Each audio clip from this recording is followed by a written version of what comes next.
celebration, introducing my Academy staff members seated to my right. This dedicated team was tasked with teaching over 70 different courses spanning several months, and they did so admirably. They're responsible for teaching every single employee of the Department of Corrections how to fulfill our mission, our values, and our vision, and how to do so professionally and safely. So to my right, I have Mr. Jesse Dietrich, Mr. Anthony Folsom, Mrs. Kristen Thompson, Mrs. Jessica Winkler, and Mrs. Laura Stack. Next, I'd like to introduce you to the men and women who comprise the executive leadership of the Department of Corrections, seated to my right. Next to Mr. Steele, I have Director Dan Shannon, Deputy Director Heather Babbitt, Prison Division Administrator Scott Abbott, Field Services Division Administrator Colton Harrington, Support Services Division Manager Michael Pacheco, and Chief Financial Officer Ashley Miller. Next, I'd like to introduce you to the executive leadership of the institutions and field services, some of whom may not be here today, but I'd still like to introduce them. Starting with the Field Services Division, we have Regional Manager Jeremy Bukich, Regional Manager Todd McCaffrey, and Regional Manager Leslie Ramirez. From the Wyoming State Penitentiary in Rollins, Warden Nicole Molden and Deputy Warden George DeGurkis. From the Wyoming Medium Correctional Institute in Torrington, Warden Seth Norris and Deputy Warden Shay Rose. From the Wyoming Women's Center in Lusk, Warden Tim Lang and Associate Warden Bob Hardy. From the Wyoming Honor Farm in Riverton, Warden Chris Moffett and Associate Warden Kate Thompson. From the Wyoming Honor Conservation Camp in Newcastle, Warden Todd Martin and Associate Warden Jennifer Bowen. Before we get any further into the graduation ceremonies, I think it's only appropriate to recognize the Wyoming Law Enforcement Academy for their gracious contributions, for allowing us to use their facility for training, for dorms, and for the graduation. So we're eternally thankful to WLEA, and we're pleased to partner with the Wyoming Law Enforcement Association. Wyoming Law Enforcement Academy.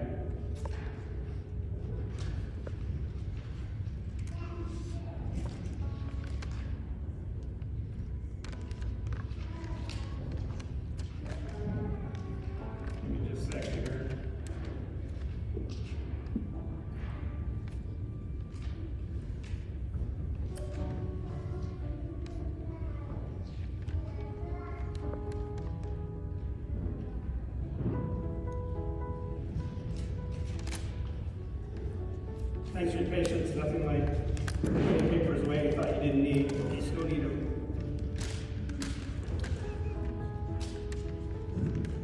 The WDOC Deputy Director, Heather Babbitt, will be saying a few words. Heather Babbitt served as the Deputy Director for the Wyoming Department of Corrections since March of 2021. In that role, she's responsible for the day-to-day operations of the agency, ensuring the department's mission and Director Shannon's initiatives are implemented throughout the WDOC. She brings 30 years of experience across a wide array of Wyoming social service programs. Program experience includes child and adult protective services, juvenile justice, treatment courts, economic assistance programs, aging services, and behavioral health services. Prior to joining the Wyoming Department of Corrections, she held executive leadership positions at both the Department of Family Services and the Department of Health. Deputy Director Babbitt holds a Bachelor of Science degree in Child and Family Studies and a Master's degree in Public Administration, both from the University of Wyoming. Please help me welcome up to the lectern Deputy Director Heather Babbitt.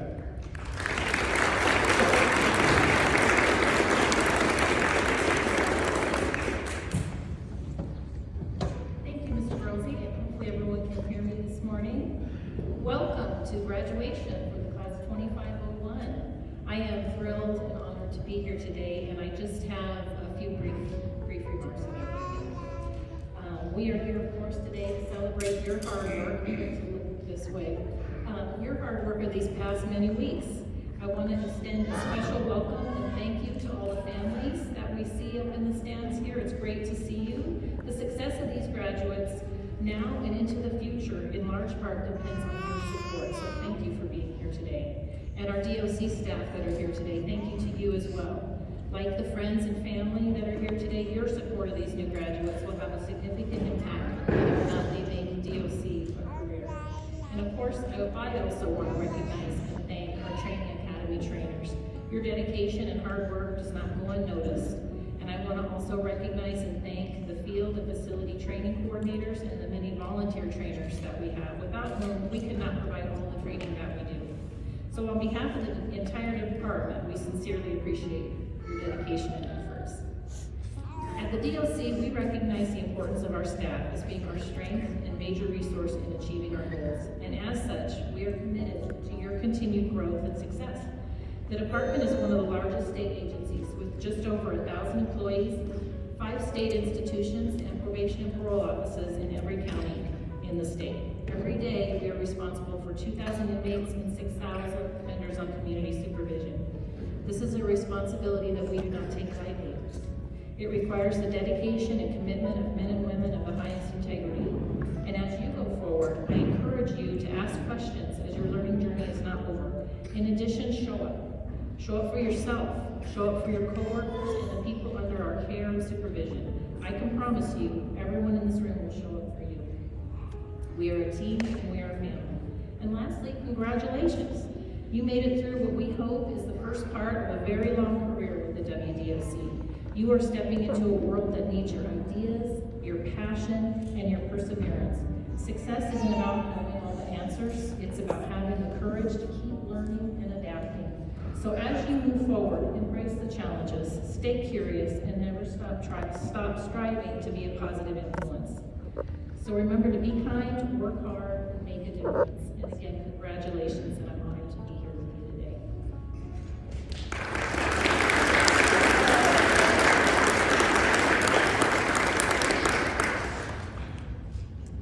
Thank you, Deputy Director. Next, I'd like to welcome Director Shannon to the lectern. Director Shannon brings 40 years of correctional experience to our agency's leadership. He's been the Wyoming Department of Corrections Director for the past 5 years and has held correctional leadership positions within 2 state agencies. As a graduate of the University of Pittsburgh, Director Shannon's tenure includes positions such as parole agent, correctional officer, corporal, unit manager, and warden, to name a few. He's currently chairman of the 14 Western States Correctional Agencies. Please join me in welcoming Director Shannon to the lectern.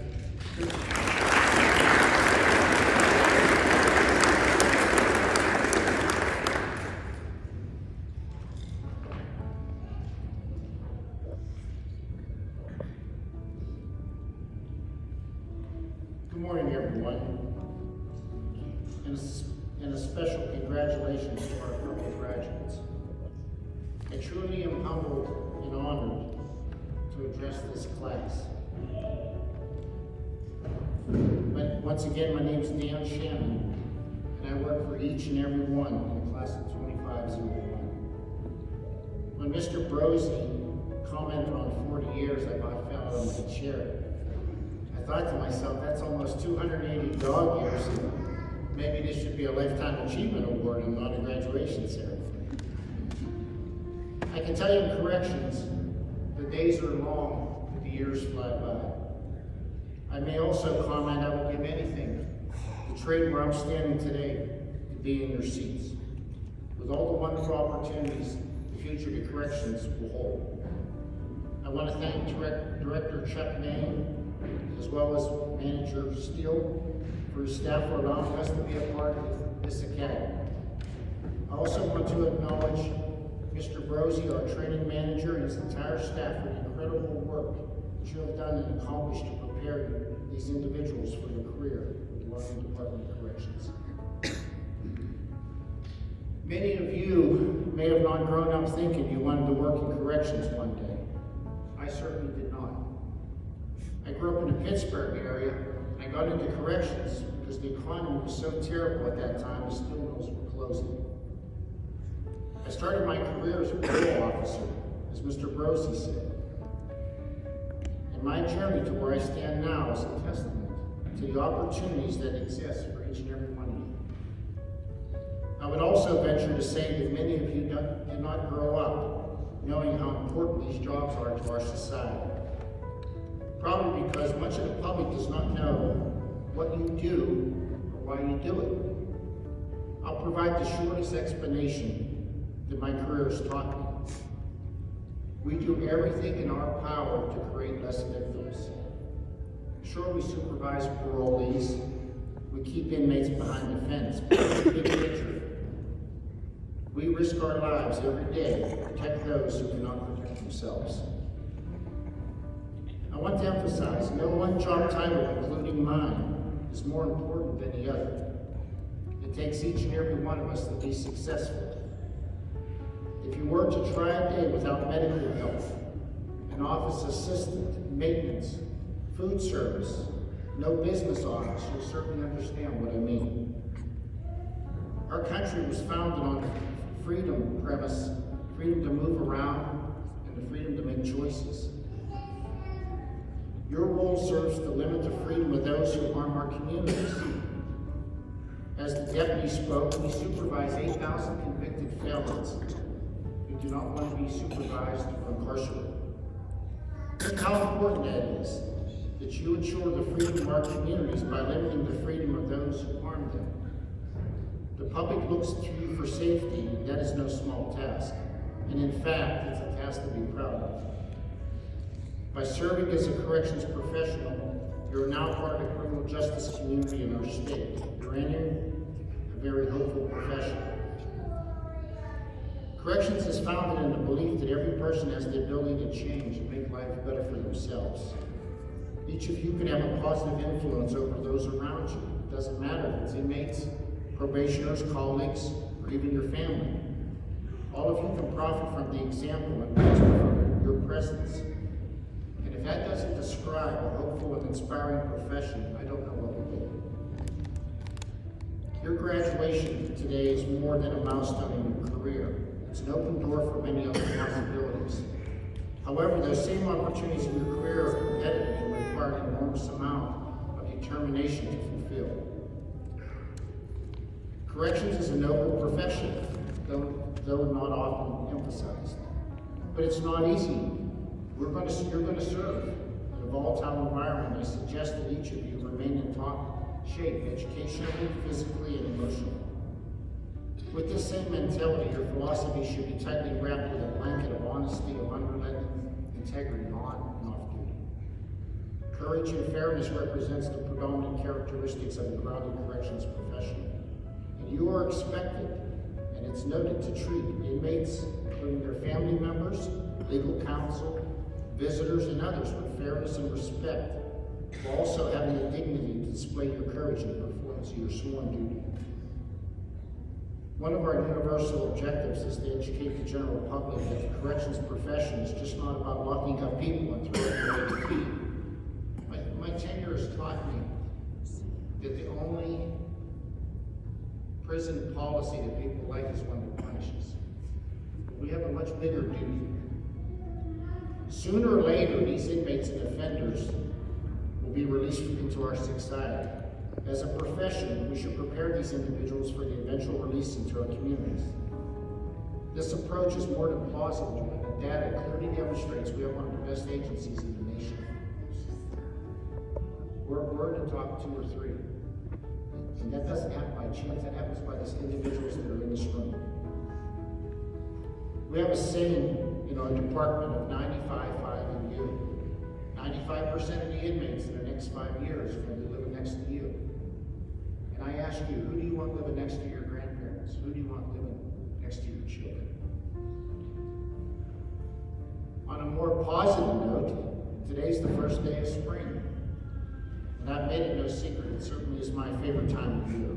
It's a time filled with hope, the newness of a future harvest, and the miracle of life for newborn calves. I was recently walking my Labrador, Jenny, one evening, and I thought about the message I wanted to provide you today. I noticed a lot of geese were returning to the area. To me, this is a true sign that winter's over, regardless of what the weatherman has to say. These returning flocks have fascinated me through the years in regarding how they manage to navigate and stay together in formation. And I'm sure we've all seen a spectacular sight of geese flying together in a V formation. Why do they do this, and what can we learn about leadership and teamwork from a flock of geese? You may not be aware, but each bird flies slightly above the bird in front of them, thereby reducing wind resistance. These geese take turns behind the leader, falling back when they get tired. This means they can fly for a long time before they need to rest. And one in the second place always makes the directional changes. It's not the leader in the apex. That's not who turns the flock. If you watch it closely, you'll see it. The V formation makes it easier to keep track of every bird in a group and helps each member to communicate and coordinate with the group more effectively. Just as the formation leader breaks the wind resistance for everyone behind them, a leader can inspire and motivate others to share a common direction and work cohesively towards that goal. We will get there much quicker, much better results. If a bird gets tired or tries to resist the will of the group, it feels the drag of the others pulling it back into formation.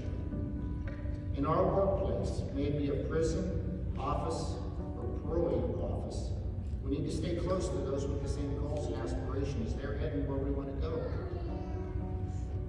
These geese that I'm speaking of use a distributed leadership model. And when the leading goose gets tired, it swaps place with a number of members of the team so it can provide support from behind and recharge itself. This reminds us that the most distributed leadership model is the most effective in building a strong team. And each person brings their own valuable skills and ideas, each leading when they're the best person to do so. These geese will home to encourage those in front to keep up with their speed. You should ensure we speak out to encourage others to be their best. This supportive environment will allow team members to flourish and feel valued. And ensure also that your honking isn't negative or accusatory, as this will result in demoted teams and expertness. Finally, when a goose gets sick or falls behind, and unfortunately, you'll always see two, and it's never one, it's always two, will break away from the flock and stay with it, either until it passes or until it grows strong enough to rejoin the group.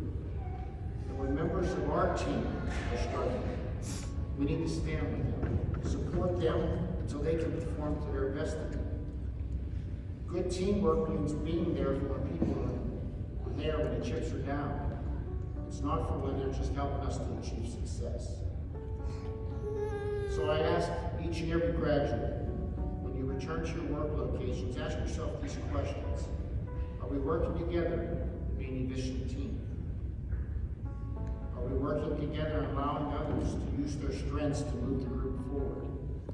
That's about sacrificing for the team, not for yourself, because it's very easy to want to take the lead. Have you encouraged and stuck with your team members through thick and thin? Because as sure as I'm standing there, you'll receive both. The next time you see a flying V formation, I challenge you to put down your phones and allow Mother Nature the privilege of teaching you how to communicate. Also to reflect on how you can take these bird lessons and apply them to your own advances. I'm almost certain if you practice distributed leadership, the next district manager, warden, or director is very well sitting among this group of graduates. In closing, I have one final comment to the ones we love the most, our family members. I want to thank you for all the support you have provided our graduates. But most especially, I want you to hear it from me that I will fight every day to ensure your loved one is safe. Once again, Class 2501, congratulations and welcome to our corrections. The class 2501 got together and voted on the leader. I actually two leaders in this case. These are people that exemplified what their important character traits and values were that represented them as a class.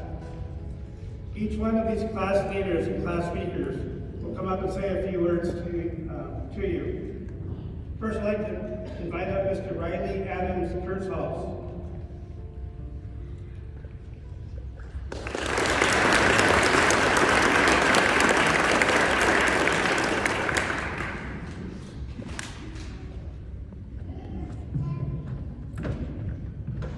First, I'd like to say good morning, family members, distinguished guests, friends, instructors, and my fellow officers. Today marks a significant milestone in our lives as we stand here together, ready to embark on our journeys as correctional officers. I can't help but reflect on how far we've come and the challenges that have shaped us into the professionals that we are today. To my fellow graduates, we've spent countless hours together, learning, growing, and pushing ourselves to be better each and every day. You just ask our good friends, Jack Johnson and Tom O'Leary. Thank you to the family and friends who have shown us their support and encouragement during these last few weeks. The road hasn't always been easy, and we face physical, mental, and emotional challenges. Yet here we are, ready to serve with honor, courage, and integrity. Through the long hours of classwork, the intense training, and the teamwork that carried us through every obstacle, we have proven that we are ready. We are ready to face the tough days ahead, knowing that we have the strength, resilience, and skill to make a difference in our communities. Each one of us brings something unique to the table, whether it's the drive to protect, the dedication to serve, or the passion to make a positive impact. We all share a common goal, to uphold the values of safety, fairness, and respect. We may have different backgrounds, but we are united in our vision. As we step forward into our careers, we will be faced with situations that challenge us, situations that test our resolve. But we know that we can lean on one another and draw strength from our collective experiences. We've been through it all together, and now we have each other to rely on in the future. To the instructors, I say thank you for the dedication and commitment to shaping us into the officers we are today. Your expertise, patience, and guidance cannot be measured in value. You've not only imparted knowledge, but shared your wisdom, your passion, and your dedication to the profession. The lessons you've taught us, both in the classroom and through hands-on experience, will stay with us throughout our careers. We are grateful for the time and energy you invested in us, and we promise to carry forward the lessons you've imparted. The role we take on as corrections officers is not an easy one. We are entrusted with the responsibility of maintaining safety and order in a challenging and often volatile environment. It is a job that requires strength, both physical and emotional. It requires the ability to think critically, to stay calm under pressure, and to always act with integrity. But most importantly, it requires empathy and understanding. As officers, we are not just enforcers of the law. We are part of the system that helps guide individuals towards positive change. Our influence, no matter how small it may seem, can help someone turn their life around. Today, we are not only graduating from the academy, we are becoming part of something bigger than ourselves. We are becoming part of a team that values respect, safety, and professionalism. And as we step into this new chapter, I have no doubt that each and every one of us will uphold the highest standards, make a positive impact, and honor the trust that has been placed in each and every one of us. So to my fellow officers, to the instructors who shaped us, to everyone who has supported us on this journey, I say thank you. We've earned this moment together. Now it's time to step forward with pride, knowing that we are ready to serve, to protect, and to make a difference. Congratulations to each and every one of you, and I look forward to seeing the great work that we can accomplish together. Thank you. Distinguished guests, it is a distinct privilege to be selected by my classmates to speak before you today. Today, graduation marks a significant milestone in our future career. It is our springboard to becoming fully trained in our various positions and future leadership within the Wyoming Department of Corrections. Our training has been vigorous over the last 8 weeks, and there have been significant challenges to overcome, both academic and physical. We have learned defensive hand-to-hand tactics, how to communicate with incarcerated inmates and offenders within the community, and have been given very helpful advice. If it's warm and wet and it didn't come from you, you probably should not touch it.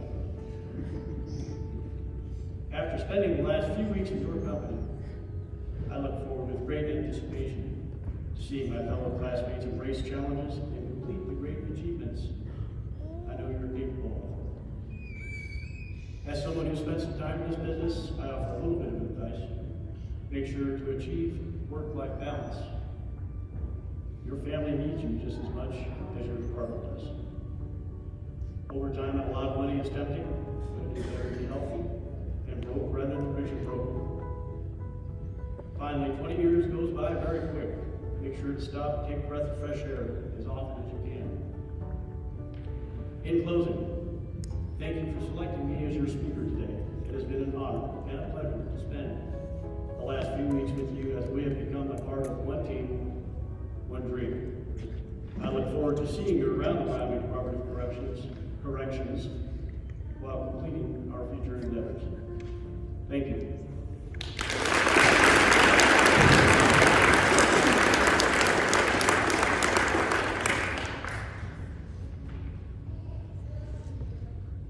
Thank you both. Family, friends, and colleagues, we've come to the time and place that we've been waiting for, and that is a recognition of each one of the members of Class 2501. I'd like to start presenting certificates. If I can get the front row to stand, please. Brooke Adams.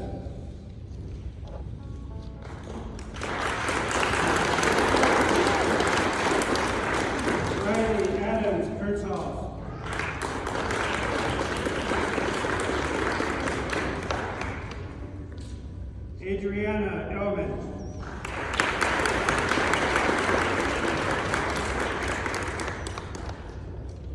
Savannah Blair.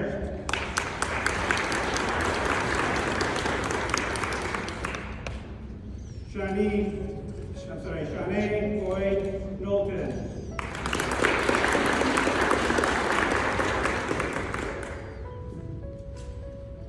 Jason Brazell.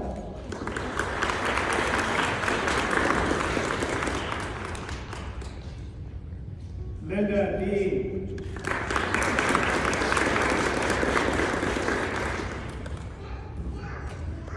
Matthew Endicott.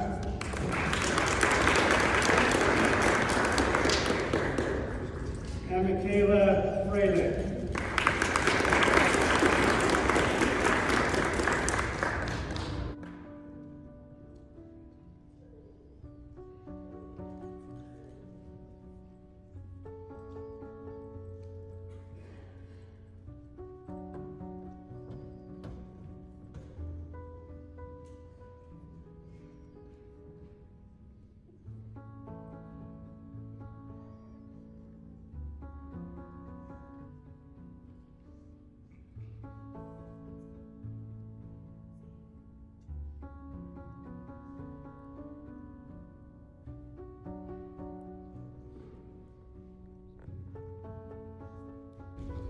First row, you may be seated. Keith Fryer.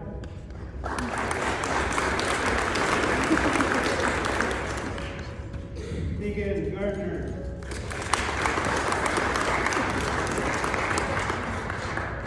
Matthew Gustman.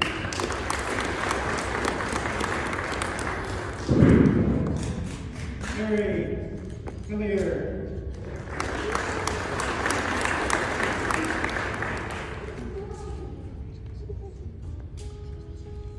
Ocean Holbrook.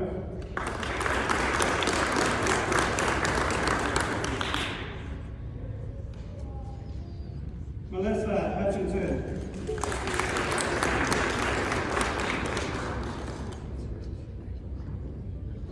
Elizabeth Johnston.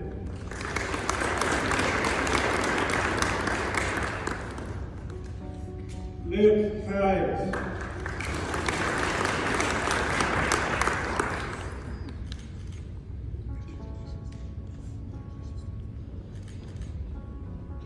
And Amy Knifer-Smith.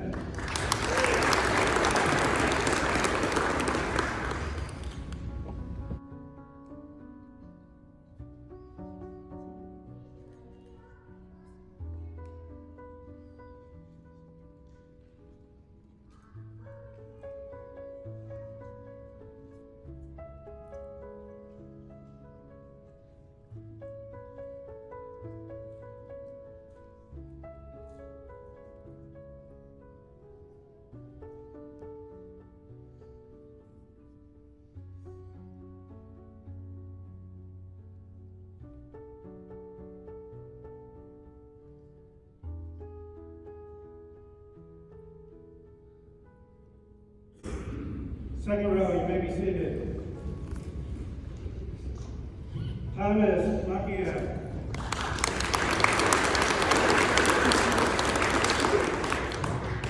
Mason McMahon.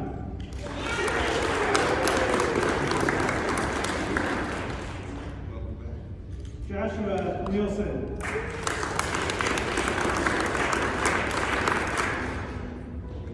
Skylar Redcon.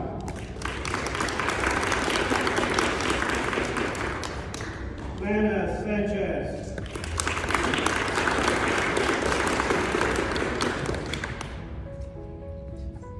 Michael Tavares.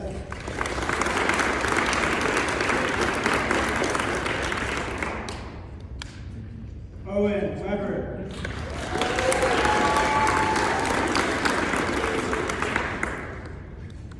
Amethyst West.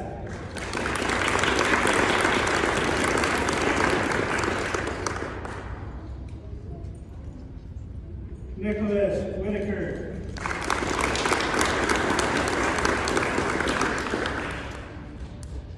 Jason Woody.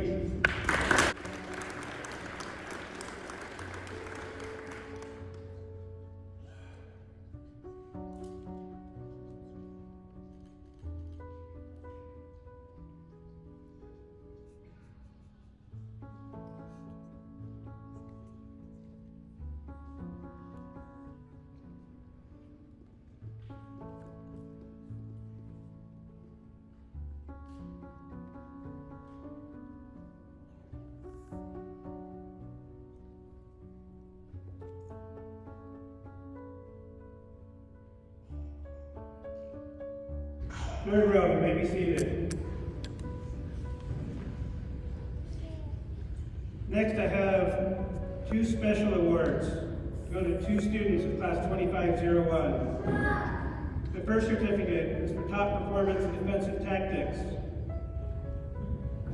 This officer, in recognition of outstanding accomplishment and contributions to the Wyoming Department of Corrections, for his performance during defensive tactics and physical fitness training. Your outstanding efforts have contributed to the success of your class. Please welcome up Matthew Endicott.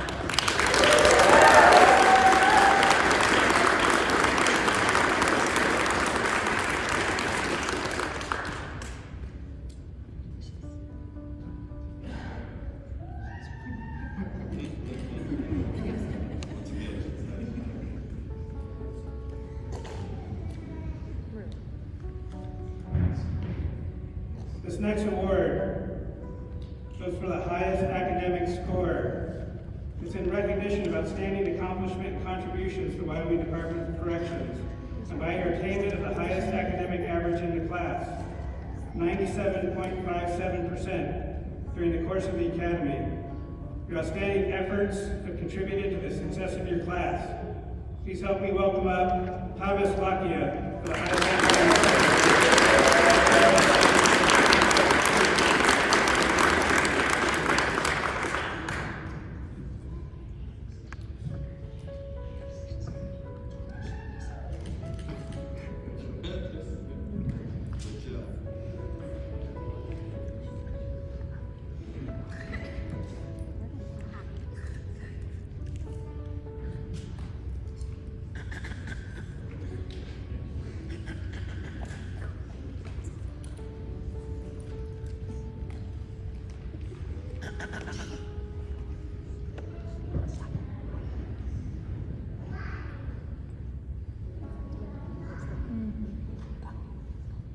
Before we conclude today's graduation, I'd like to say a few words to the members of Class 2501, honored guests, staff members, and friends.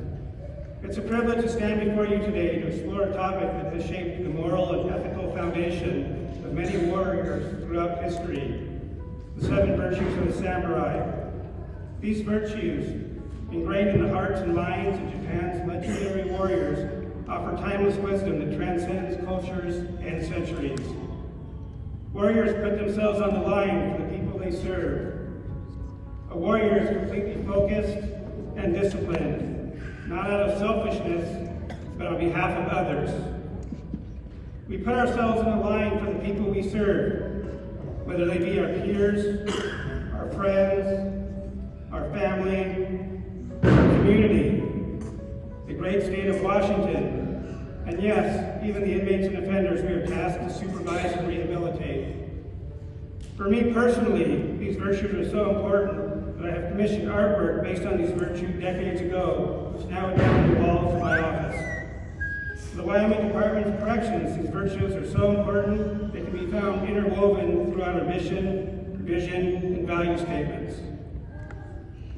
Let's delve into these principles, as they're not only defined by the samurai, but also offer valuable lessons for us today.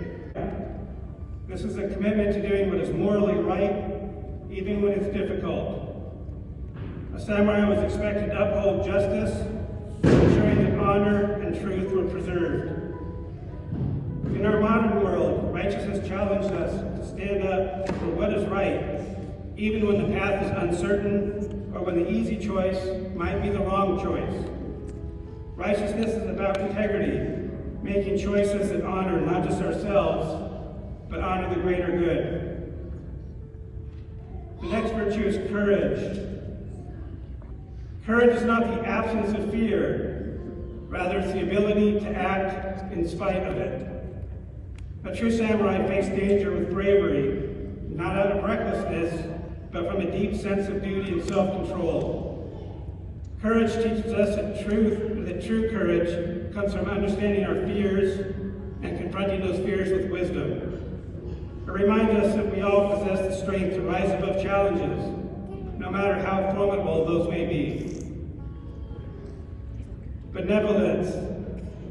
The virtue of benevolence, compassion, and kindness. Samurai were not simply warriors in battle, they were protectors of the weak, offering aid to those in need. Benevolence compels us to use our strength not for personal gain, but for well-being of others. In today's fast-paced, sometimes impersonal world, benevolence calls on us to foster empathy, understanding, and to serve those who are less fortunate. Honesty is about living a life of authenticity and truth. The samurai believed that honesty was paramount. What was said should be in harmony with what was done. There was no room for deceit, only sincerity and transparency. This virtue teaches us the way we approach life itself. Truth, after all, is a beacon that guides us through the murky waters of uncertainty. Loyalty. Loyalty was a cornerstone of the samurai code. Loyalty to one's lord, comrades, family, and ideals was non-negotiable. In a time of war, betrayal was the ultimate dishonor. Loyalty reminds us of the importance of devotion and allegiance, whether to our personal values, our communities, or the causes we believe in.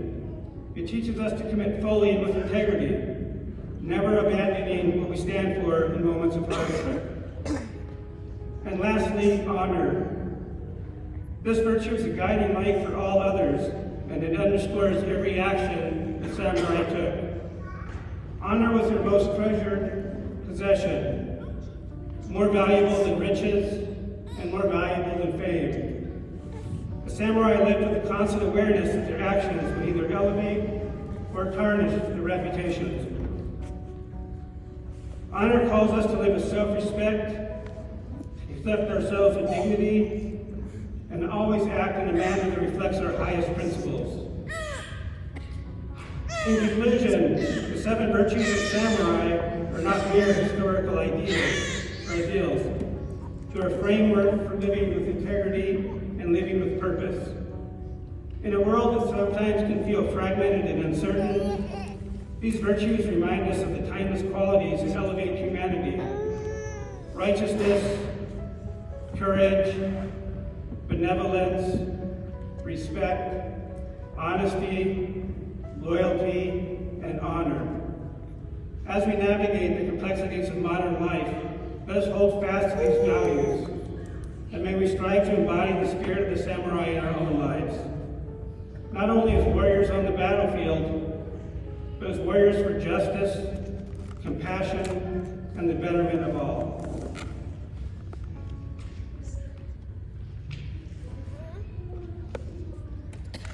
2501 stand. And could we all stand in honor of the graduates of class 2501? It's been an honor and a privilege to lead you through this journey.